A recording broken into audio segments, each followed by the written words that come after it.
നമുക്ക് രേവതിയുടെ സച്ചിയുടെ ഇന്നത്തെ നല്ലൊരു കഥ കേട്ടാലോ? വീഡിയോ ഇഷ്ടപ്പെടുവാണെങ്കിൽ ഒന്ന് ലൈക്ക് ചെയ്ത് ഹൈപ്പ് ചെയ്യാൻ മറക്കരുത് കേട്ടോ.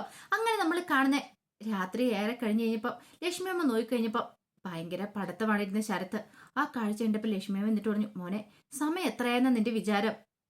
ഇത്ര സമയമായില്ലേ, 1 മണി കണ്ടൊക്കെ ആയി, എന്നിട്ട് നീ എന്താ കിടന്ന് ഉറങ്ങാത്തെ?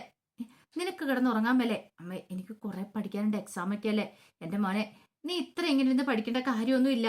ഓ, അപ്പൊ അമ്മയല്ലേ പറഞ്ഞ് പഠിക്കണമെന്ന് പറഞ്ഞ്? അതല്ല മോനെ, ഇത്ര സമയം ഇങ്ങനെ ഇരുന്ന് ഉറക്കം തൂങ്ങിയിരുന്ന് പഠിച്ചിട്ടുണ്ടെങ്കിൽ അത് വല്ലതും തലയിലേക്ക് കയറുവോ? ഇപ്പൊ നീ പോയി കിടക്ക്, എന്നിട്ട് നാളെ ഇരുന്ന് പഠിച്ചാൽ മതി എന്ന് പറഞ്ഞു.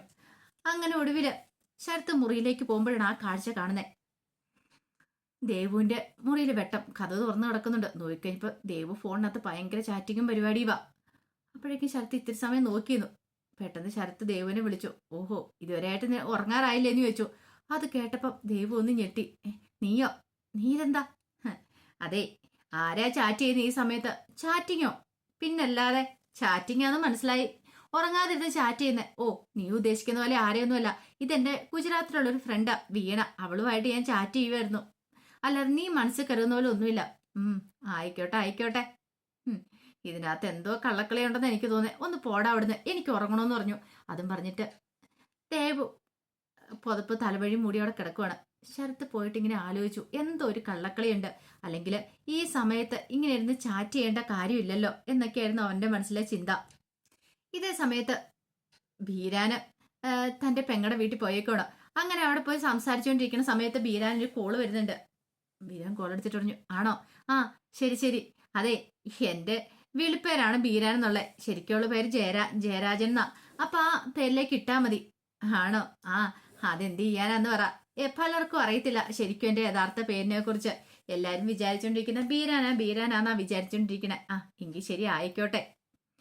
അങ്ങനെ കോള് കട്ട് ചെയ്ത് കഴിഞ്ഞപ്പത്തേനും ബീരാന്റെ അളിയും ചോദിച്ചു, എന്താടാ കാര്യം? അതെ, ഒരു കല്യാണ പാർട്ടി കുറച്ച് ബൾഗായിട്ട് കുറച്ച് ഓർഡർ എടുത്തോട്ട് പോയിട്ടുണ്ടായിരുന്നു ഇറച്ചിയുടെ. പക്ഷേ എങ്കില് അതിന്റെ പൈസ അക്കൗണ്ടിലേക്ക് ഇടാൻ നോക്കി കഴിഞ്ഞപ്പോഴത്തേനും പേര് കാണുന്നില്ല. അപ്പൊ അവര് ബീരാൻ എന്നുള്ള പേരെ സെർച്ച് ചെയ്ത, അത് കാണുന്നില്ല. എന്റെ ശരിക്കുള്ള ഒരു ജയരാജൻ എന്നല്ലേ. അപ്പൊ ആ പേര് അധികം ആർക്കും അറിയത്തില്ലോ. അപ്പൊ ഞാനിപ്പോ ആ പേര് പറഞ്ഞു കൊടുക്കുകയോ ചെയ്തേ.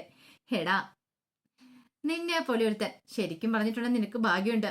നീ ഏതൊരു നാടകത്തിൽ അഭിനയിച്ച ആ നാടകത്തിലെ കഥാപാത്രന്റെ പേരല്ലേ ബീരാന്. ആ പേരല്ലേ നിനക്ക് പറഞ്ഞു കിട്ടിയിരിക്കുന്നേ. നിന്റെ സ്വന്തം പേര് പോലും ആൾക്കാർ മറന്നു പോയിരിക്കുന്നല്ലേ. അതെ അളിയ, എന്ത് ചെയ്യാനാന്ന് പറ. അപ്പോഴേക്കും പെങ്ങള് പറഞ്ഞു, എന്റെ ചേട്ടനായതുകൊണ്ട് പറയില്ല, അത്ര നല്ല സൂപ്പർ അഭിനയമായിരുന്നല്ലോ, അതുകൊണ്ടാണ് ആൾക്കാരെ പേര് തന്നെ അങ്ങ് തെരഞ്ഞെടുത്തേന്ന് പറഞ്ഞു. വീരാൻ ഇത് കേട്ട് കഴിഞ്ഞപ്പോൾ ഭയങ്കര സന്തോഷമായി. ഇതേ സമയം രേവതി സച്ചും കൂടെ വീട്ടിലേക്ക് വരുവാണ്. അങ്ങനെ കാറിൽ വന്ന് രേവതി ഇറങ്ങാൻ തുടങ്ങുമ്പത്തിന് സച്ചി പറഞ്ഞ കാര്യങ്ങളൊക്കെ ഓർമ്മയുണ്ടല്ലോ. ദൈവത്തെ ഓർത്ത് ചതിക്കരുതെന്ന് പറഞ്ഞു. അപ്പൊ രേവതിക്കയുടെ മുഖമാണ് കടന്നൽ കുത്തിയ പോലെ ഇരിക്കുന്നത്. സച്ചി അവിടെ ചെയ്തു കൂട്ടിയ പ്രവർത്തികളൊക്കെ രേവതിയുടെ മനസ്സിനെ വല്ലാതെ പിടിച്ചു ഒളിച്ചിട്ടുണ്ടായിരുന്നു. രേവതിക്ക് ഭയങ്കര ദേഷ്യവും സങ്കടമായിരുന്നു.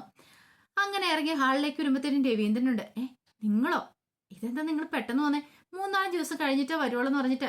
അത് പിന്നെ അച്ഛാ, അവിടെ പ്രത്യേകിച്ചൊന്നും കാണാനില്ലെന്ന് സച്ചി പറഞ്ഞു. എന്താ മോളെ, എന്ത് പറ്റി? അവിടെ കാണാനില്ലേ, നിനക്ക് അടുത്ത സ്ഥലത്തേക്ക് പോവായിരുന്നല്ലോ. അതിന് നിങ്ങൾ ഇങ്ങോട്ടേക്ക് വരേണ്ട കാര്യം ഉണ്ടായിരുന്നോ പെട്ടെന്ന്? അപ്പോഴേക്കും ചന്ദ്രമതി അങ്ങോട്ട് വന്നു. ചന്ദ്രമതി നോക്കി രേവതിയുടെ മുഖം ഇങ്ങനെ വീർത്തിരിക്കുന്നത് കണ്ടു. പെട്ടെന്ന് രേവതി പറഞ്ഞു, അത് പിന്നെ അങ്ങനെയല്ല ചാ, എനിക്കൊരു ഓർഡർ ഒന്നും ബൾക്കായിട്ടുള്ളേ. അപ്പൊ ആ ഓർഡർ ചെയ്യണമെങ്കിൽ അമ്മയെ കൊണ്ട് തന്നെ പറ്റില്ല, അതുകൊണ്ട് ഞാനും ഇങ്ങോട്ടേക്ക് പോന്നെ. ഓ, എന്നാലും മോൾ ഇത്ര പെട്ടെന്ന് ധൃതി പിടിച്ച് പോരേണ്ട കാര്യമൊന്നും ഇല്ലായിരുന്നു. സച്ചി, യാത്രയ്ക്ക് എങ്ങനെയുണ്ടായിരുന്നു? സുഖമായിരുന്നോ? സച്ചി രേവതി ഒന്ന് നോക്കി. രേവതി ഒന്നും മിണ്ടാ നിൽക്കുക. പിന്നീട് സച്ചി പറഞ്ഞു, അടിപൊളിയായിരുന്നോന്നോ? ഞങ്ങൾ അവിടെ എല്ലാം പോയി അടിച്ചു പൊളിച്ചെന്ന് പറഞ്ഞു. പിന്നീട് സച്ചി പറഞ്ഞു, അച്ഛാ മുറിയിലേക്ക് ചെല്ലട്ടെ, ഒന്ന് ഫ്രഷ് ആവട്ടെ എന്ന് പറഞ്ഞ കൂടെ പോയി. അപ്പോഴേക്ക് ശ്രുതിയും കൂടെ ഇറങ്ങി വന്നിട്ടുണ്ടായിരുന്നു. ചന്ദ്രമതി ഓടി രവീന്ദ്രൻ അടുത്ത് എന്നിട്ട് പറഞ്ഞു, ഇതൊന്നും അല്ല രവിയേട്ട കാര്യം, എന്തോ ഒരു പ്രശ്നം നടന്നിട്ടുണ്ട്. അവളുടെ മുഖം ശ്രദ്ധിച്ചോ? കടന്നല് കുത്തിയ പോലെ ഇരിക്കുന്നത്. എന്തോ ഒരു വഴക്കുണ്ടായിട്ടുണ്ട്. ശ്രുതി പറഞ്ഞു, എനിക്കും തോന്നുന്നുണ്ട്. അപ്പോഴേക്കും ചന്ദ്രമതിയോട് രവീന്ദ്രൻ പറഞ്ഞു, നീ നിർത്തുന്നുണ്ടോ നിന്റെ കുശുമ്പും കുഞ്ഞായ്മേ? അപ്പൊ തന്നെ അവള് കുറ്റം കണ്ടുപിടിക്കാൻ വന്നേക്കുവാ എന്നും പറഞ്ഞ് 2 വർത്താനം പറഞ്ഞിട്ടാ രവീന്ദ്രൻ അങ്ങോട്ട് പോകുന്നത്. ആ സമയം ശ്രുതിയുടെ അടുത്ത് ചന്ദ്രമതി പറഞ്ഞു, മോളെ ഇതൊന്നും അല്ല, പോയ പോലെ തന്നെ 2 തിരിച്ചു വന്നിട്ടുണ്ട്. അതിനർത്ഥം എന്താ? എന്തൊക്കെയോ പ്രശ്നങ്ങൾ ഉണ്ടായിട്ടുണ്ട്. അല്ലെങ്കിലേ രേവതിയുടെ മുഖം ഇങ്ങനെയൊന്നും ഇരിക്കില്ല, വീർത്ത് കിട്ടിയിരിക്കില്ല. ചന്ദ്രമതിക്ക് ആ കാര്യത്തിൽ ഉറപ്പുണ്ടായിരുന്നു. കുറച്ച് കഴിഞ്ഞ് കഴിഞ്ഞപ്പത്തേനും രേവതി ബാഗിനകത്തുനിന്ന് തുണിയൊക്കെ എടുത്ത് പുറത്തേക്ക് ഇടുവാണ്. സച്ചി അതൊക്കെ നോക്കി. എന്നിട്ട് സച്ചി ചോദിച്ചു, നിന്റെ മുഖം എന്താ ഇങ്ങനെ കടന്നലും കുത്തിയോലിരിക്കുന്നത്? നീ എന്തോന്നും മിണ്ടാത്തേന്ന് ചോദിച്ചു. അപ്പോഴേക്കും രേവതി ഇങ്ങനെ കൈ ഊപ്പുവാണ്. നീ എന്താ സംസാരിക്കില്ലേ? നിനക്ക് എന്നോട് എന്തെങ്കിലും സംസാരിച്ചാൽ എന്താ കുഴപ്പം? അതെ, അവിടെ നടന്ന കാര്യങ്ങളൊക്കെ. അപ്പൊ ദൈവത്തെ ഓർത്ത് മിണ്ടലെന്നുള്ള അർത്ഥത്തില് രേവതി കൈകൂപ്പുവാണ് വീണ്ടും. അപ്പോഴേക്ക് സച്ചി പറഞ്ഞു, അത് എന്നോട് പിണങ്ങിയിരിക്കേണ്ട കാര്യമില്ല. രേവതി പറഞ്ഞു, ഞാനിന്ന് പറഞ്ഞു കൊടുത്തിട്ടുള്ളൂ സച്ചേന്റെ കാര്യം. ഞാൻ എല്ലാം പറഞ്ഞു കൊടുക്കും, അച്ഛനോട് ഉറപ്പായിട്ട് ഞാൻ പറഞ്ഞു കൊടുക്കും. ഇതങ്ങനെ വെറുതെ വിടാൻ ഞാൻ ഉദ്ദേശിച്ചിട്ടില്ല. സച്ചേന്റെ അഹങ്കാരം ഞാൻ കാണിച്ചു കൊടുക്കുന്നുണ്ടെന്ന് പറഞ്ഞുകൊണ്ട് രേവതി അച്ഛാന്നും വിളിച്ചോണ്ട് പുറത്തേക്ക് ഇറങ്ങി ഓടി. അപ്പോഴേക്കും രവീന്ദ്രനാണെങ്കിലോ നടക്കാൻ പറഞ്ഞിട്ട് തുടങ്ങുമായിരുന്നു. ആ സമയം സച്ചി പിന്നാലെ നിന്നു. രേവതി പറയില്ലെന്ന് പറഞ്ഞ് പിന്നാലെ ചെല്ലുവാണ്. അങ്ങനെ രവീന്ദ്രന്റെ മുന്നിലേക്ക് രേവതി എന്നിട്ട് പറഞ്ഞു, അച്ഛാ എനിക്കൊരു കാര്യം പറയണ്ടോ. അപ്പോഴേക്ക് സച്ചി ഓടി അടുക്കിലേക്ക് കയറി വന്നു. സച്ചി പറഞ്ഞു, ആ ശരിയാ അച്ഛാ, ഞാൻ പറയാന്ന് പറഞ്ഞു. എന്താടാ? അവളല്ലേ കാര്യം പറയാണ്ടെന്ന് പറഞ്ഞു. അപ്പൊ നീ പറയാന്ന് പറഞ്ഞു. അത് രണ്ടും ഒരു കാര്യം അച്ഛാ. അവള് പറയാനുള്ളത് എനിക്ക് പറയാനുള്ളത് ഒരു കാര്യമാ. എന്താടാ? എന്തേലും പ്രത്യേകിച്ച്? അല്ല അച്ഛൻ ഇത് എന്ത് ചെയ്യാൻ പോവാ? എടാ രാവിലെ ഞാൻ നടക്കാൻ പോകുന്ന കാര്യം നിനക്കറിയത്തില്ലേ? ഓ അങ്ങനെ. ആ എടാ നീ കാര്യം എന്താ വെച്ചാ പറ. അത് പിന്നെ ഉണ്ടല്ലോ അച്ഛാ, ഞങ്ങളവിടെ പോയ സമയത്തെ സ്ഥലങ്ങളെ കാണുന്ന സമയത്ത് ഒരു വലിയ ഗുഹയുണ്ടായിരുന്നു. എന്നിട്ടോ? ഗുഹയ്ക്ക് എന്ത് പറ്റി? ഗുഹയ്ക്കൊന്നും പറ്റിയില്ല. ഒരാൾ അബദ്ധത്തിൽ ഗുഹയിൽ ചാടി. ഗുഹയിൽ ചാടിയെന്നോ? ഗുഹയിൽ ചാടി. എന്നിട്ട് കൂട്ടുകാരെല്ലാരും കൂടെ കൂടി രക്ഷപ്പെടുത്തി. അപ്പോഴേക്കും രവീന്ദ്രൻ ഇങ്ങനെ ആലോചിച്ചു, എടാ ഈ പേരിലൊരു സിനിമ ഇല്ലേന്ന് ചോദിച്ചു. സിനിമയോ? എടാ ഒരു സിനിമ കഥ എനിക്ക് ഓർമ്മ വരുന്നുണ്ട്. സത്യത്തിൽ അതാണോ? അങ്ങനെയാണോ സംഭവിച്ചേ? അപ്പോഴേക്കും സച്ചി പറഞ്ഞ സിനിമാ കഥയൊക്കെ കാണുമായിരിക്കും, അച്ഛനൊന്നും കാര്യമായിട്ട് എടുക്കണ്ട, ഇതൊക്കെ നടന്ന സംഭവം. അല്ല രേവതി മോൾക്ക് എന്തോ പറയാനുണ്ടെന്ന് പറഞ്ഞല്ലോ, വേറെന്തേലും കാര്യമാണോ? രേവതിക്ക് ഇത് തന്നെ പറയാനുള്ളത്. അല്ലേ രേവതി, ഈ കാര്യമല്ലേ നീയും പറയാൻ വന്നേ? രേവതി പിന്നെ കൂടുതലൊന്നും പറഞ്ഞില്ല. രവീന്ദ്രൻ പറഞ്ഞു, പക്ഷെ എനിക്ക് എന്തോ ഒരു സ്പെല്ലിംഗ് മിസ്റ്റേക്ക് തോന്നുന്നുണ്ടല്ലോ. അപ്പോഴേക്കും രേവതി പറഞ്ഞു, അച്ഛാ അത് പിന്നെ അത് ഞാൻ. ആ സമയം സച്ചി പറഞ്ഞു, രേവതി അച്ഛൻ നടക്കാൻ പോയിട്ട് വന്നു കഴിയുമ്പോൾ അച്ഛന് ചായ കൊടുക്കണ്ടല്ലേ, നീ പോയി അതിന്റെ കാര്യങ്ങളൊക്കെ നോക്കാൻ പറഞ്ഞു. അങ്ങനെ രേവതി അകത്തേക്ക് ഏറ്റുവിട്ടു. പിന്നീട് രവീന്ദ്രൻ അങ്ങോട്ട് പോകുമ്പോഴത്തേന് സച്ചി മുറിയിലേക്ക് വന്നു. രേവതി മുറിയിലുണ്ടായിരുന്നു. രേവതിയോട് സച്ചി പറഞ്ഞു, രേവതി ഞാൻ ആകെപ്പാടെ ഭയന്നു പോയി നീ ആ കാര്യം പറയുമെന്ന്. രേവതി പറഞ്ഞു, എനിക്കറിയാം. സച്ചിയുടെ മുഖം കണ്ടു കഴിഞ്ഞപ്പോൾ എനിക്ക് മനസ്സിലായിരുന്നു ഞാൻ ആ കാര്യം പറയുമെന്ന്. സച്ചിയേട്ടന് തോന്നുന്നുണ്ടോ? ഇല്ല, ശരിക്കും പറഞ്ഞാൽ എന്റെ വിറയൽ ഇപ്പോഴും മാറിയിട്ടില്ല. സച്ചിയേട്ടൻ ആക്രമികളുടെ കയ്യിൽ അകപ്പെട്ടത്. സച്ചിയേട്ടനൊന്ന് ആലോചിച്ച് നോക്കിയേ, ഈ ഭയം എനിക്ക് എന്തായാലും കുറച്ച് നാളത്തേക്ക് കാണും. സച്ചിയേട്ടൻ അത് ഈസി ആയിട്ട് തോന്നുമായിരിക്കും, പക്ഷെ എന്റെ മാനസികാവസ്ഥ അതായിരുന്നില്ല. സച്ചി പറഞ്ഞു, ശരിക്കും എനിക്ക് ആ സമയത്ത് എന്ത് ചെയ്യണമെന്ന് അറിയണ്ടായിരുന്നില്ല. നിന്നെ അവർ മോശമായ രീതിയിൽ ചിത്രീകരിച്ചു കഴിഞ്ഞപ്പോഴത്തേനും പിന്നെ ഞാൻ ഒന്നും നോക്കിയില്ല. ഞാൻ അവരോട് പ്രതികരിച്ച ഞാൻ ചെയ്ത് കൂടിപ്പോയെന്നുള്ള കാര്യം എനിക്കറിയാം. ഞാൻ കാണാൻ നിനക്ക് ബുദ്ധിമുട്ടായെന്ന് പറയാം. സോറി രേവതി, ഇനി എന്താണെങ്കിലും നീ കൂടെ ഉള്ളപ്പോൾ ഞാൻ ആ രീതിയിലേ നിൽക്കത്തുള്ളൂ. ഞാൻ ഇങ്ങനെയൊന്നും ചെയ്യത്തില്ല. ഈ തവണത്തേക്കൂടെ നീ എന്നോട് ക്ഷമിക്കുക. രേവതി പറഞ്ഞു, അങ്ങനെയൊന്നും ക്ഷമ അറിയേണ്ട സച്ചേട്ടാ. സച്ചേട്ടൻ വിഷമിക്കൊന്നും വേണ്ട കേട്ടോ, ധൈര്യമായിട്ടിരിക്കാനൊക്കെ പറഞ്ഞുകൊണ്ട് രേവതി അങ്ങനെ സച്ചിയെ സമാധാനിപ്പിക്കുന്നുണ്ട്. അവരുടെ പ്രശ്നങ്ങൾ അവിടെ കൊണ്ട് തീരുവാണ്. ഇതേ സമയത്ത് ദേവു ഹോസ്പിറ്റലിൽ ചെന്ന് തന്റെ ഫ്രണ്ടിന് ചോക്ലേറ്റ് കൊടുക്കണം. എന്താടി ഇന്ന് ചോക്ലേറ്റ് ഒക്കെ ആയിട്ട്? അതെ, അരുണേട്ടൻ ഇങ്ങോട്ടേക്ക് ട്രാൻസ്ഫർ കിട്ടി. കൊള്ളാലോ, അപ്പൊ ഇവിടുത്തെ സ്റ്റേഷനിലേക്ക് ട്രാൻസ്ഫർ കിട്ടിയോ? അതേന്നേ. എടി അപ്പൊ അതിന്റെ ചെലവല്ലേ ഇതിൽ ഒതുക്കിയില്ലേന്ന് ചോദിച്ചു. അങ്ങനെയൊന്നുമില്ല, അപ്പൊ നിനക്കിനി ഇടയ്ക്കിടയ്ക്ക് കാണുകയൊക്കെ ചെയ്യാലോ. അത് പിന്നെ അങ്ങനെയാണെങ്കിൽ എത്രയും പെട്ടെന്ന് കല്യാണം കാണുമോ? നിന്റെ വീട്ടിൽ അറിഞ്ഞു കഴിഞ്ഞിട്ട് കല്യാണം നടത്തി തരൂലേ? പിന്നെ ഇതൊക്കെ സച്ചേണ്ണൻ രേവതി ചേച്ചി അങ്ങനെ പറഞ്ഞിട്ടുണ്ട്. എന്താ ഭൂകമ്പൊന്നും പറയാൻ പറ്റില്ല. കല്യാണം മിക്കവാറും എന്റെ അടക്കായിരിക്കും കൂടാൻ പോണേന്ന് ദേവ് പറഞ്ഞു. അത് കേട്ടതും കൂട്ടുകാരി ചോദിച്ചു, അവരൊന്നും സമ്മതിക്കില്ലേ? ഒന്നും പറയാൻ പറ്റില്ല. വീട്ടിലറിഞ്ഞിട്ടുണ്ടെങ്കിൽ വലിയ ഭൂകമ്പം തന്നെ ഉണ്ടാവും പറഞ്ഞു. ദേവിന് ആ കാര്യത്തിലൊരു സംശയമില്ലായിരുന്നു. അപ്പൊ ദേവിന്റെ ലൈനിന്റെ പേരാണ് അരുൺ എന്നൊക്കെ ഉള്ളത്. ദേവിന് ഇതിന്റെ ഇടയ്ക്ക് ഒരു ഇഷ്ടവും കാര്യങ്ങളൊക്കെ ഉണ്ടായിട്ടുണ്ടായിരുന്നു. പക്ഷെ ഇത് സച്ചിക്കോ രേവതിക്കോ ആർക്കോട്ട് അറിയത്തും ഉണ്ടായിരുന്നില്ല. കുറച്ച് കഴിഞ്ഞപ്പോഴത്തേനും ശ്രുതി മുറിയിലേക്ക് വന്നു.